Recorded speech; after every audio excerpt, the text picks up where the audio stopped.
Post office की इस scheme में निवेश करने पर हमें कुछ ही टाइम में 50 लाख तक का सम अश्योर्ड मिलेगा। कौन सी है ये स्कीम, इन्वेस्टमेंट की क्या एलिजिबिलिटी है और मंथली प्रीमियम कितना देना होगा, जानेंगे इस वीडियो में।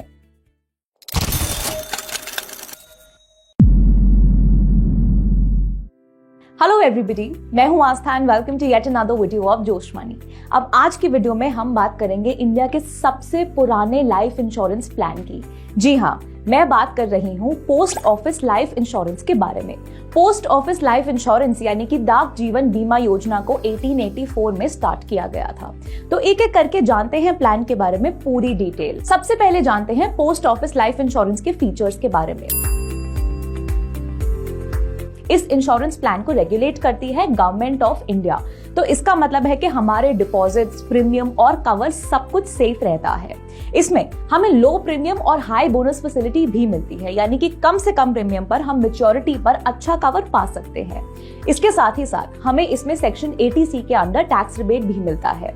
तो टैक्स ट्रीटमेंट के मामले में भी ये स्कीम काफी बेहतरीन है। चलिए अब जानते हैं कि पोस्ट ऑफिस लाइफ इंश्योरेंस कितने टाइप्स के होते हैं।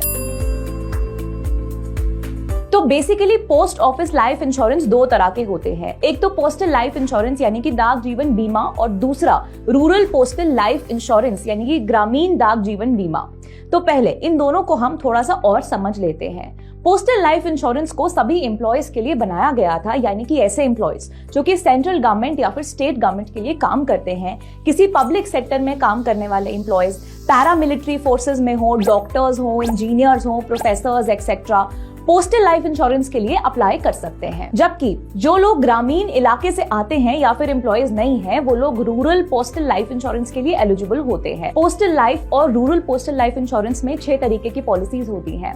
First one is whole life assurance, जिसे कि सुरक्षा भी कहते हैं। सेकेंड है कन्वर्टेबल होल लाइफ एश्योरेंस, जिसे कि सुविधा भी कहते हैं।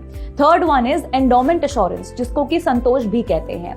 Fourth one is joint life insurance, जिसको कि युगल सुरक्षा भी कहा जाता है। अगली fifth policy is anticipated endowment assurance, जिसको कि सुमंगल भी कहा जाता है। And the sixth one is children policy, यानी कि बाल जीवन बीमा।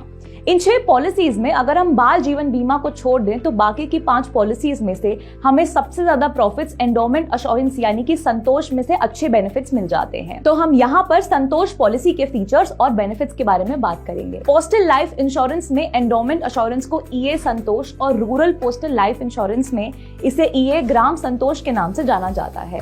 इसमें मिनिमम एज क्राइटेरिया 19 ईयर्स और मैक्सिमम एज क्राइटेरिया 55 ईयर्स का है। इसका मतलब है कि इस प्लान का लाभ सिर्फ 19 से 55 ईयर्स के बीच के लोग ही उठा सकते हैं।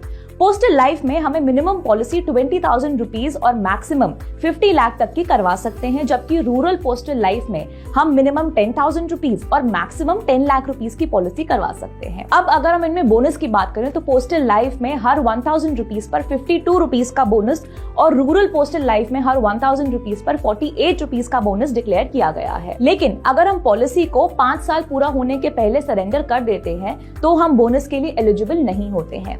इसके साथ ही साथ हम 3 इयर्स तक पॉलिसी कंप्लीट करने के बाद लोन के लिए भी एलिजिबल हो जाते हैं। इसमें हमें जो भी लाइफ कवर मिलेगा वो मिलेगा 35 इयर्स की एज तक, या फिर 40 इयर्स की एज तक, या फिर 45 इयर्स की एज तक, या फिर 50 इयर्स की एज तक, या फिर 55, 58 और 60 इयर्स की एज तक। तो हम जिस भी एज तक लाइफ कवर पाना चाहते हैं उसका सिलेक्शन हम इस तरीके से कर सकते हैं और उस एज पर ये पॉलिसी मैच्योर हो जाएगी। इन केस अगर हम इस स्कीम को सरेंडर भी करना चाहते हैं तो पॉलिसी स्टार्ट करने के विदिन 3 इयर्स के बाद हम उसको कर सकते हैं।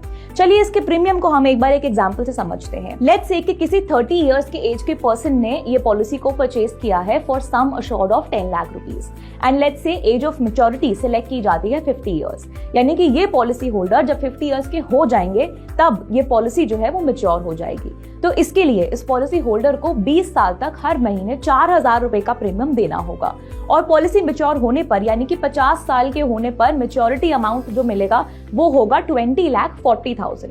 ये मैच्योरिटी अमाउंट टैक्स फ्री होगा क्योंकि इसमें हमें सेक्शन 80C के अंडर 1.5 लाख तक का टैक्स रिबेट भी मिलता है। इसके साथ ही साथ अगर पॉलिसी होल्डर की मैच्योरिटी के पहले डेथ हो जाती है तो डेथ बेनिफिट का जो भी अमाउंट होगा वो नॉमिनी को दे दिया जाता है। चलिए अब जानते हैं इस पॉलिसी को परचेज करने के लिए हमें क्या क्या डॉक्यूमेंट्स रिक्वायर्ड होते हैं और हम इसको कैसे अप्लाई कर सकते हैं। तो इसके लिए हमें Aadhaar card, PAN card, passport size photos देने होंगे। इसके साथ ही साथ अगर हम एम्प्लॉयज हैं तो अपने डिपार्टमेंट के ऑथोराइज पर्सन की एक्नॉलेजमेंट रिक्वायर्ड होगी। इसको हम इंडिया पोस्ट की ऑफिशियल वेबसाइट या फिर ऐप के थ्रू भी परचेज कर सकते हैं और इसके साथ हम इसके लिए पोस्ट ऑफिस में जाकर भी अप्लाई कर सकते हैं। उसकी वेबसाइट का लिंक आपको इस वीडियो के डिस्क्रिप्शन में मिल जाएगा। इसके साथ ही साथ हम आपके लिए एक बहुत ही इंपॉर्टेंट अनाउंसमेंट भी लेकर आए हैं। अब अगर आपको फाइनेंस से जुड़े कोई भी क्वेश्चंस हैं उसके लिए आपको वेट नहीं करना पड़ेगा। हमने शुरू किया है जोश मनी का टेलीग्राम चैनल, जहां पर हम फाइनेंस से जुड़े सारे डिस्कशंस कर सकते हैं और साथ में अपने फीडबैक भी दे सकते हैं। टेलीग्राम चैनल की लिंक आपको वीडियो के डिस्क्रिप्शन और कॉमेंट बॉक्स में मिल जाएगा। फिलहाल के लिए मैं आस्था चलती हूँ, आपसे फिर मुलाकात होगी अगली वीडियो में। Thanks for watching.